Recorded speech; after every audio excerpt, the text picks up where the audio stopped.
नमस्कार फ्रेंड्स, मैं सुनील यादव आपके अपने YouTube channel M with Sunil पर आपका स्वागत करता हूं। दोस्तों,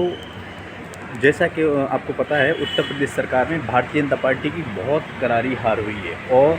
आज जो भारत के संसद भवन में, नए संसद भवन में जो भी नव निर्वाचित सांसद हैं, वो ज़्यादातर लोग वहाँ अपने इकट्ठे हुए और वहाँ पर अपनी शपथ ग्रहण भी किए और संसद का दूसरा सत्र कह सकते संसद का आज दूसरा दिन था। तो दोस्तों, कहीं न कहीं उत्तर प्रदेश के माननीय मुख्यमंत्री महोदय पर एक खासा प्रेशर है, क्योंकि उत्तर प्रदेश में इतनी जो कम सीटें हुई हैं भारतीय जनता पार्टी की, इसके कारण कहीं न कहीं माननीय मुख्यमंत्री महोदय लगातार अपनी समीक्षा बैठकें कर रहे हैं और ताबड़तोड़ अभियान जारी किया हुआ है बेसिक शिक्षा विभाग के अधिकारियों के साथ साथ और सभी विभाग के अधिकारियों में कि ऐसी क्या कमी रही जिसके कारण कि उत्तर प्रदेश में इतनी कम सीटें हो गई हैं। दोस्तों, जैसा कि आप लोगों को पता है, जिस समाजवादी पार्टी की पिछले लोकसभा चुनाव में केवल 5 लोकसभा की सीटें थीं, आज वही समाजवादी पार्टी की 37 सीटें हो गई हैं और वहीं भारतीय जनता पार्टी की समाजवादी पार्टी की अपेक्षा 1 सीट कम है। हम कह सकते हैं केवल 36 सीटें भारतीय जनता पार्टी की हैं साथियों। तो इसी सिलसिले में आज उत्तर प्रदेश के माननीय मुख्यमंत्री महोदय ने बेसिक शिक्षा विभाग के वरिष्ठ अधिकारियों के साथ साथ और कई विभागों के वरिष्ठ अधिकारियों के साथ एक मुलाकात एक मीटिंग की और साथ ही साथ उसमें मंत्रिपरिषद के सदस्य भी इसमें सम्मिलित थे, जिसमें चर्चा की गई कि उत्तर प्रदेश में कैसे जल्द से जल्द विकास के कार्यों को आगे बढ़ाया जाए। और साथियों, एक नई आपने ये चीज़ देखी होगी कि उत्तर प्रदेश में के साथ साथ पूरे देश में एक नया ट्रेंड सा चल गया है, कह सकते हैं नकल माफियाओं का या शिक्षा माफियाओं का, जो कि कहीं न कहीं पेपर लीक करा रहे हैं। दोस्तों, जैसा कि आप लोगों ने देखा होगा कि 69,000 शिक्षक भर्ती में पेपर लीक हुआ था, LT ग्रेड या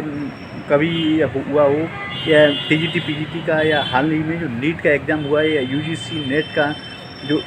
पेपर है, ये अक्सर पेपर जो लीक हो रहे हैं, इस पर एक कड़ा प्रतिबंध लगाने के लिए आज उत्तर प्रदेश के माननीय मुख्यमंत्री महोदय ने एक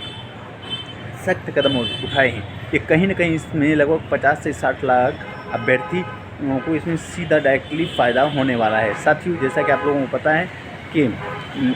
जब कोई अभ्यर्थी पेपर की तैयारी करता है, उसे बहुत बड़ी उम्मीद होती है कि वो अपनी पढ़ाई के दम पर या एक मेहनत के दम पर वो कहीं न कहीं वो सिलेक्शन पाएगा। लेकिन जब उसे बाद में पता चलता है कि जिस एग्ज़ाम की वो तैयारी कर रहा था या जिस एग्ज़ाम को इतनी मेहनत के साथ दे रहा था, वो पेपर लीक हो गया अंत में, फिर बाद में देखते कभी कभी सरकार उस पेपर लीक की बात को एक्सेप्ट कर लेती, पेपर कैंसिल भी कर देती है। जैसा कि आप लोगों को पता होगा कि RO का एग्ज़ाम था जो कि 11 फरवरी को हुआ था,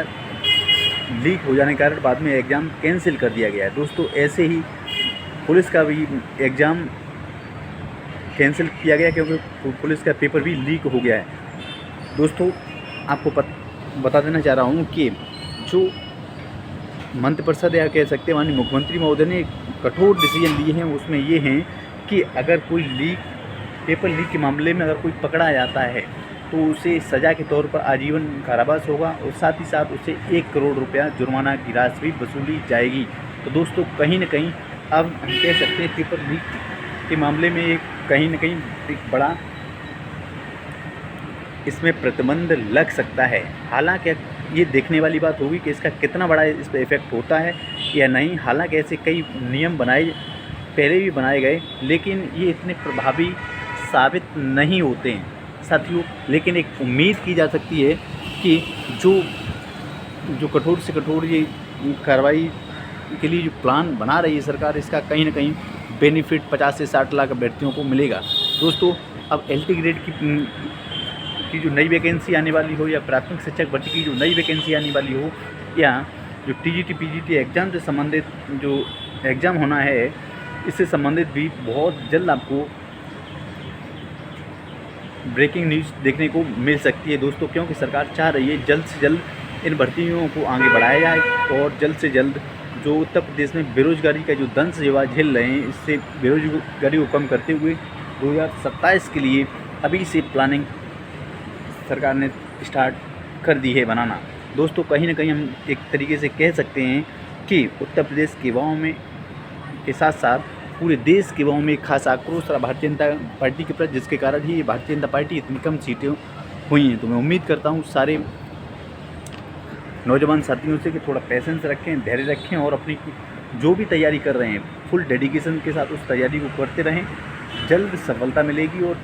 जल्द हम लोग कामयाब होंगे। साथ ही साथ दोस्तों 69,000 शिक्षक भर्ती में आप लोगों ने देखा होगा कि जो अभ्यर्थी 27% 21% आरक्षण की मांग कर रहे हैं या जो 22,000 सीटें जुड़वाने की मांग कर रहे हैं या 6,800 की लिस्ट में सिलेक्टेड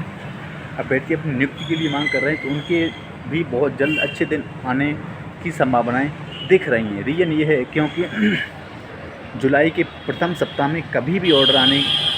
आ सकता है और अगर ऑर्डर आता है और सरकार की अगर इच्छा होती है तो सरकार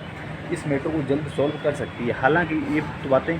तब कही जा सकती हैं जब सरकार इस पर आगे बढ़ जाती है, क्योंकि सुप्रीम कोर्ट से ऑर्डर आने के बावजूद भी आंसर की से पीड़ित अभ्यर्थियों को अभी भी नियुक्ति पत्र नहीं दिया गया है। तो दोस्तों